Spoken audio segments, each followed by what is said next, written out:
that were from Athens High. It was a little strange, but some people felt at home. Some people had animosity about going and this kind of thing. Right. Well, and that was students that I know that was in my class that never went back to school again. Really? Because they didn't want to go to Athens High. Mm. They wanted to stay at Union, but we went there, and I made friends eagerly, playing ball or whatever we do. So in there and got to know people there, and some of the teachers there. I mean, you have some very good teachers. That's something that we brought with us. One of the people that we had was Mr. Ferris Johnson. Okay. He was assistant principal. The principal was Professor Edwards. Okay. And then you had some teachers, quite naturally. Howard went with us over there. He was a teacher over there. And then you had Miss King. Miss King was my social studies teacher. Okay. And you had Mr. Roberson. And then you had C.B. Smith. Okay. Clarabelle Smith. I remember. Okay. And let's see, Reverend Hawk and Miss Hawk.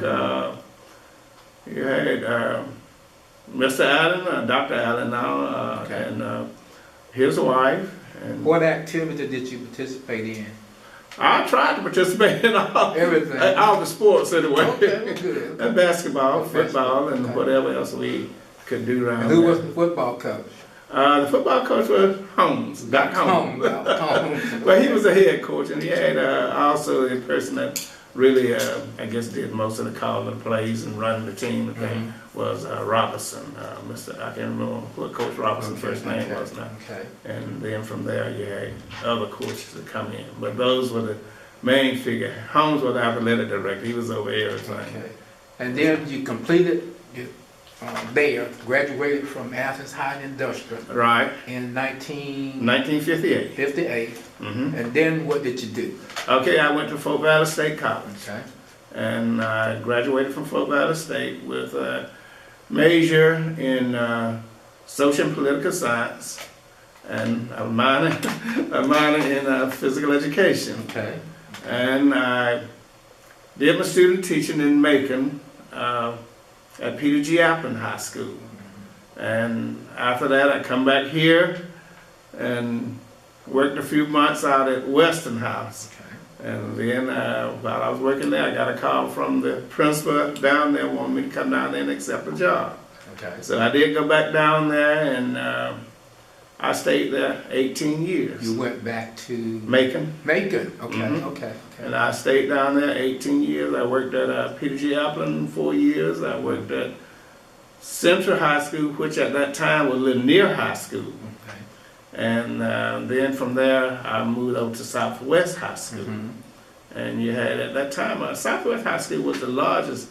I guess it's a privilege to say you worked at something like that, and then it may have a downfall and other thing. But it was the largest school in the nation at that time. It was. Had over 5,000 students from 9 through 12. That's a college. So it had 4 buildings. So that's what integration had brought on down there. And because when I first went there, and in integration, because when they moved me from Appin, Peter G. Appin, to Lanier, in your white schools there, you didn't have co-ed. You had the boys in one school, the girls in the other school. And I was at Lanier, and all boys, and you found that it was a very interesting experience there. It was the best discipline school I ever worked in. Really? Now, that was because it was a ROTC, everybody there had to take it. Okay. Okay. And when I first went there, the major, which was a real major from the Army and everything, he told me, he said, Mr. Stroud, he said right there in front of my class, and you have any trouble whatsoever with my boys, so you don't have to send them to the office, just send them to me. And they would beg you not to send them to Major Carter. So it was the best discipline school I ever worked Wow, at. that's Just didn't have a problem. Okay. Why did you select Fort Valley? Let's go back to college. I don't know. I guess because of money, one thing, because it was one of the cheapest places I could go at the time. I had entertained other places going. At one time, I had a dream and goal that I would go to North Carolina A&T and I would be major in architecture. Did any of your high school classmates go to Fort Valley? Yes, well, yes, someone would. I can't recall it. We had several people from Athens in school there. Okay. And it was a state school, and what you paid for one semester in a private school, you can go a year in a state school for that. So knowing where I come from and what the money situation was in my family was then, that's one of the reasons I selected Fort Valley, but I thoroughly enjoyed it. Okay. Let's talk a little bit about your family, your brothers and sisters. How many sisters and how many brothers? Okay, I have 2 sisters and I presently have 2 brothers. Okay, I had 3 with Howard. So 2 sisters that lives in, they live in New York, and the 2 brothers live here in Athens. Okay. So were you in the middle, the youngest, or where did you fall? Next to the youngest. Next to the youngest. Yeah, you had Howard and Irma, Barbara, George Jr., and myself, and then Mel. Okay. And Howard went to Morehouse. Morehouse, Okay. right. Did the other brothers and sisters go to school?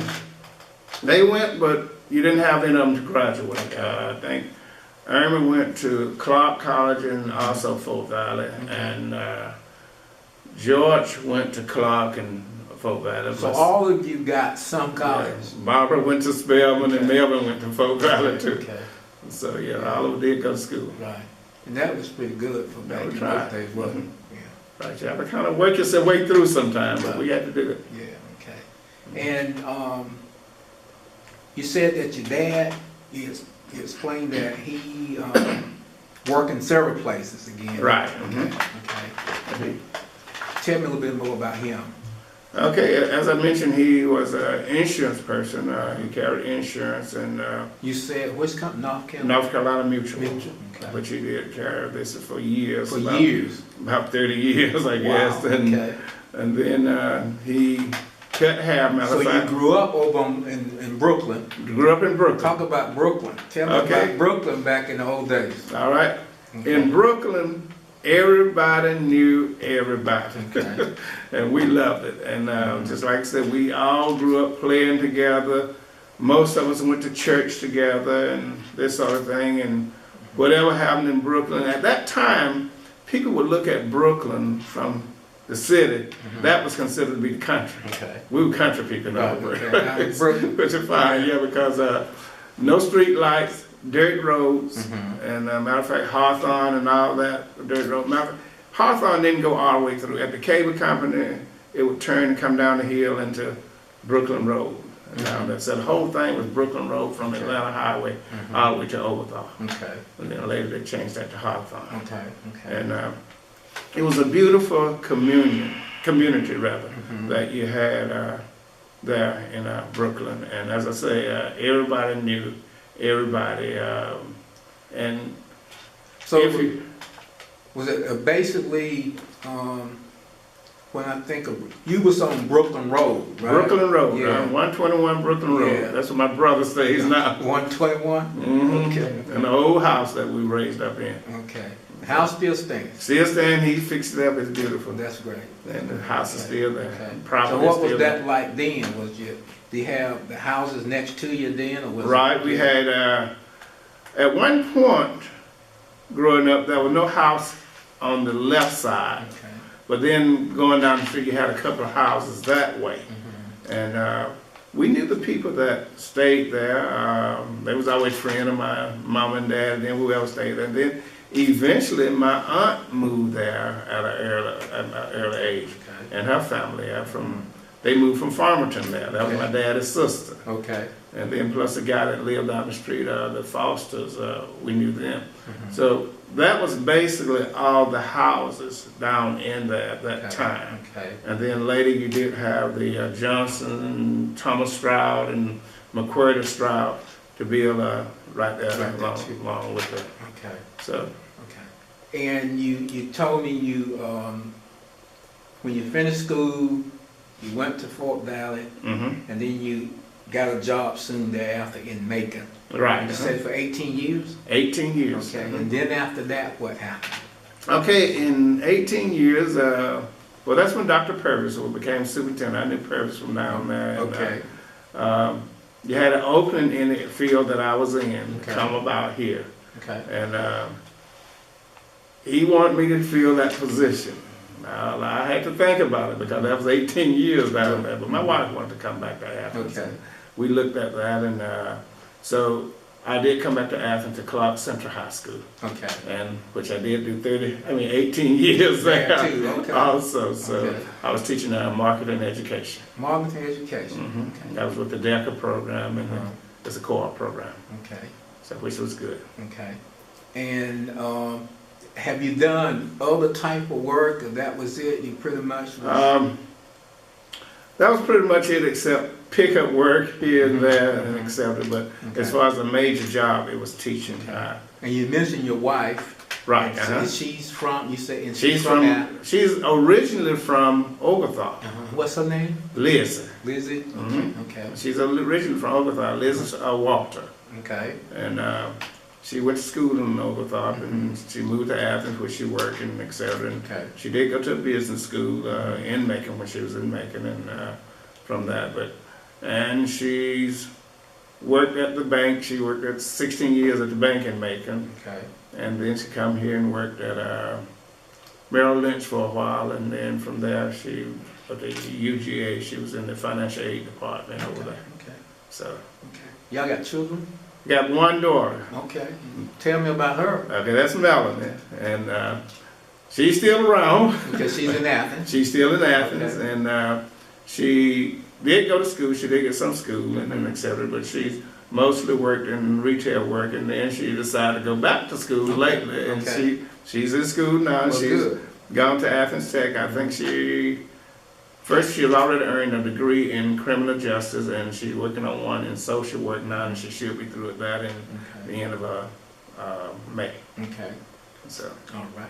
Well, that's great. Tell me, how did you get involved in historical preservation, that type of work with Union and Athens High Industrial? How long you been involved as providing leadership in that? Okay, with Athens High and Industrial, I guess one of the reasons you look at it, and I stick with and do that, I always had a love for history, and I used to love teaching history and finding out different things about it. But when we got the idea of doing something for the school itself, well then, it was my class, the class of 5th aid, and that was led by Max Sewell at the time. And so we had Max Sewell, Leonard Champion, and myself. We met out at Leonard's house, and from that, Leonard came up with the idea of an all-school reunion. And that was just everybody in the school come back to a reunion. So we got that and started working on that and et cetera. And then from that, we got ideas of saving the building up there because they wanted to tear the building down. They wanted to demolish it. And so we worked on that, and so out of all that, you had a development of the AHIS, BHHS Alumni Association. Okay. And then from that, and then whereby we'll work and we work with the board and et cetera on that, and we've been able to save that building. Right. And you mentioned to me that you have biannual Right, reunions for both schools. right. Yes. Okay, for Athens High, matter of fact, this coming year, 2014 in August, we'll be doing the reunion there. And we do that, like I said, biannually, and we just start working. Matter of fact, we hadn't stopped working since last year. And we sending out communication, getting ready for that right now. We do know that it will be at the Classic Center. And we're just hoping that we have a big turnout for that. And we got some people that really working hard on that. And then you have, as far as the union, which we still call UBI, okay, we just had one. It's a very smaller group, and the age of the group is much higher than you will find in AHIS and et cetera. So we're working on that. We just had one in this past August for UBI. And so we'll start working on that probably next August. And it's just a type of thing. I just enjoy doing it. I enjoy history, and I enjoy working with people. Are you involved in other community projects? Yes, I'm a member and president also of the 100 Percenters Incorporated. How long you been president of that group? Scared to say, I believe it close to 20 years. Wow, you a busy man. Well, I don't know if it's a good job and nobody else want the job. And it needs to be done, right? Yeah. So on that, yeah, we do quite a bit. We do a lot of scholarships. Matter of fact, at the Human Relation Council tonight, we'll give away a couple of scholarships for Wonderful. that. Great. Tonight, also along with UBI, we'll give away one. Okay. And you find that it's a type of thing that the 100%ers that we just go out and do things to try to help people. We That's work great. with the We Read program. We mentor. We're giving away, I guess, pretty close to $50,000 over the years. Wow. And this came into existence in 1970. That's when the organization started. Okay. So it's just a type of thing that we do a lot of things. And we had a golf tournament about 3 or 4 months ago, which we did have a lot of proceeds to go to. And